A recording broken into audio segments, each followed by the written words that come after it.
Hello students, कैसे हैं आप सब लोग। आई होप आप लोग अच्छे होंगे, अच्छे से पढ़ाई कर रहे होंगे। तो सीबीएसई की एक अपडेट है, मैं आपको दिखा देता हूँ। ये सीबीएसई की जो मेन वेबसाइट है, तो इसमें लिखा है demystifying OMR to be used in term 1।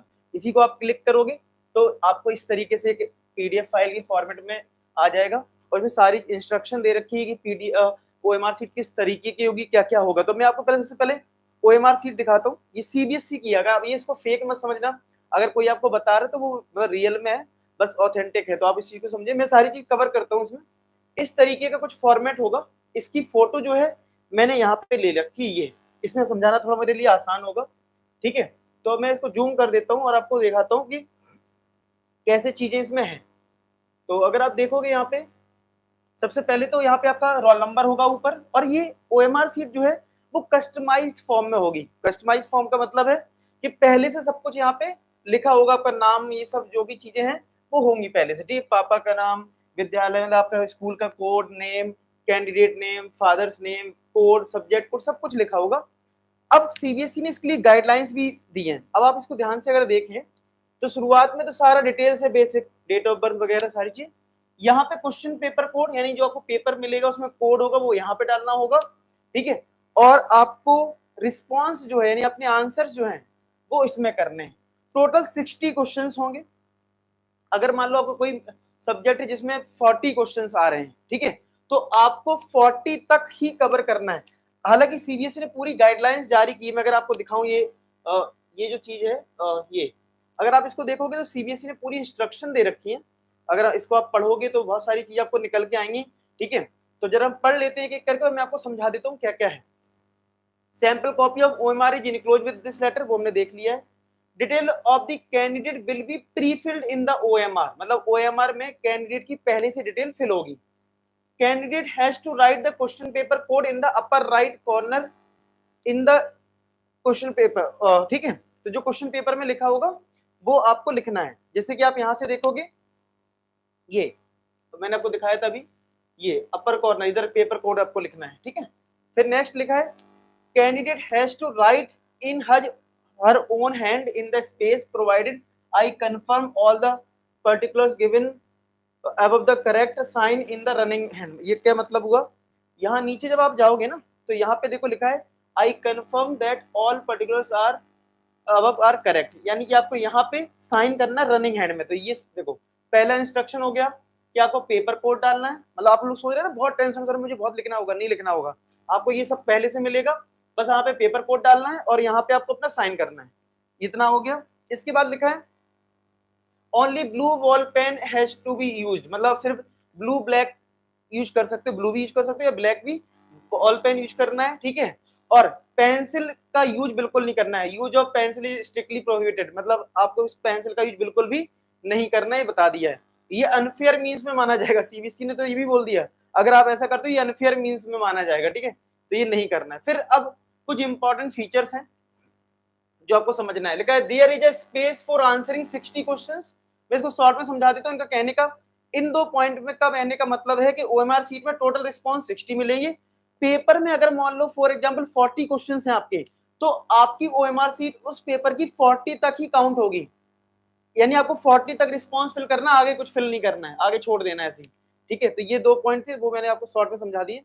आगे अगर देखोगे अगर आप, तो इसके आगे लिखा है, अब यहाँ पे भी कुछ चीज समझाने की कोशिश की है। मैं आपको डायरेक्ट बताता हूँ क्या है, वो सीधा समझा देता हूँ, आपको बार बार उसमें जाने की जरूरत है नहीं। देखो है क्या, अब जब तुम रिस्पॉन्स फिल करोगे, फॉर एग्जाम्पल तुम्हारे किसी क्वेश्चन का आंसर ए पार्ट है, तुमने ए पे फिल कर दिया। ठीक है, और इस बॉक्स में ये जो एक बॉक्स बना हुआ है इसमें भी अपना आंसर ए लिख दोगे। ठीक है, ऐसे करना है। मान लो अगर आप सेकंड क्वेश्चन नहीं करना चाहते हो तो तुमने इस पे फिल कर दिया, ये शो करेगा कि तुमने ये क्वेश्चन छोड़ दिया। Dark in circle is if not attempted. ठीक है, अच्छा एक चीज और मुझे बतानी थी आपको कि अगर आप वैसे अपने चैनल पे तो सारे बच्चे क्लास 10th के हैं, अगर आपका कोई भाई या कोई है तो 9th में अगर है तो आज 11 बजे टेस्ट है। ठीक है, आपको अनअकैडमी में जाके ऐप डाउनलोड कर सकते हो। 11 बजे टेस्ट है, उसको देके आप फ्री में सब्सक्रिप्शन, अगर आपकी रैंक जो है 1 to 3 आती है, आपको फ्री में सब्सक्रिप्शन मिल जाएगा। ये सब स्कॉलरशिप वगैरह है, आप देख सकते हैं। फ्री रजिस्ट्रेशन है, कोई चार्ज नहीं है। साथ के साथ अगर वहां पे मान लो आप पहली बार ऐप इंस्टॉल करते हो तो वहां पे कोई कोड मांगे तो आप कोड डाल देना A4S, आशीष फॉर स्टूडेंट, तो वहां पे आपको तुरंत ही इनरोल हो जाओगे और अपना पेपर दे दोगे। तो आप बता देना जिसको भी अगर लगता है आपको, ठीक है, तो उनको आप बता सकते हैं। और आप आपका तो पेपर आने वाले हैं आप उसमें, ठीक है, तो काफी अच्छी चीज है, आप देख लेना। चलिए इसके बाद बात करते हैं।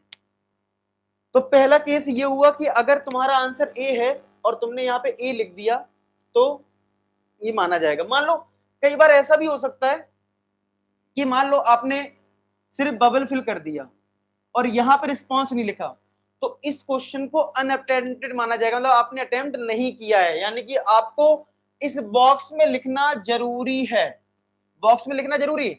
एक और केस है, मान लो किसी ने सर्कल फिल नहीं करा और यहां पे आंसर ए लिख दिया, तो इसको काउंट कर लिया जाएगा, इसको काउंट कर लिया जाएगा। फिर से बता दूं, अगर आपने कोई इधर फिल किया है ए और यहां पे लिखा ए, तो ये बिल्कुल करेक्ट है, ठीक है। अगर गलती से आपने सिर्फ बबल फिल करा और इसको फिल नहीं करा, तो ये क्वेश्चन आपका अटेम्प्टेड नहीं माना जाएगा। इस चीज को समझ लेना, यहां लिखना जरूरी है, क्योंकि इसको फाइनल, इसको बोला गया फाइनल, मतलब इस ये तुम्हारे लिए लास्ट रहेगा, ठीक है। अब एक चीज और हो सकती है, मान लो तुमने आंसर लगा दिया बी पार्ट और बाद में तुम्हें रियलाइज हुआ कि इसका तो आंसर ए पार्ट है, तो तुम्हें इसको छोड़ देना है, इस पे क्लिक कर देना, ठीक है, और यहाँ पे ए लिख देना, यहाँ पे ए लिख देना, यहाँ हल्का सा क्रॉस भी कर सकते हो, कोई दिक्कत नहीं। यहाँ जो रिस्पॉन्स होगा वो तुम्हारे लिए फाइनल होगा, टीचर तुम्हारा ये वाला रिस्पॉन्स चेक करेगा, टीचर तुम्हारा ये वाला रिस्पॉन्स चेक करेगा, इसका ध्यान रखो। और मान लो तुमने कोई क्वेश्चन छोड़ दिया तो इस पे सर्कल कर देना, तो ये मतलब हो जाएगा कि भैया ये क्वेश्चन तुमने नहीं किया है।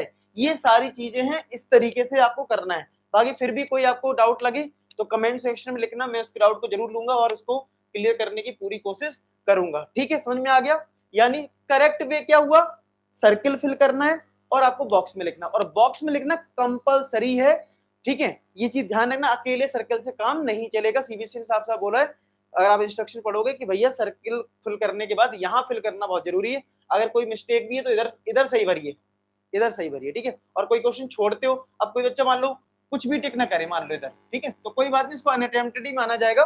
बाकी आप और वेरीफाई करने के लिए यहाँ सर्कल कर सकते हो, जिससे टीचर इजीली चेक कर पाएगा कि अच्छा ये बच्चे ने क्वेश्चन छोड़ रखा है।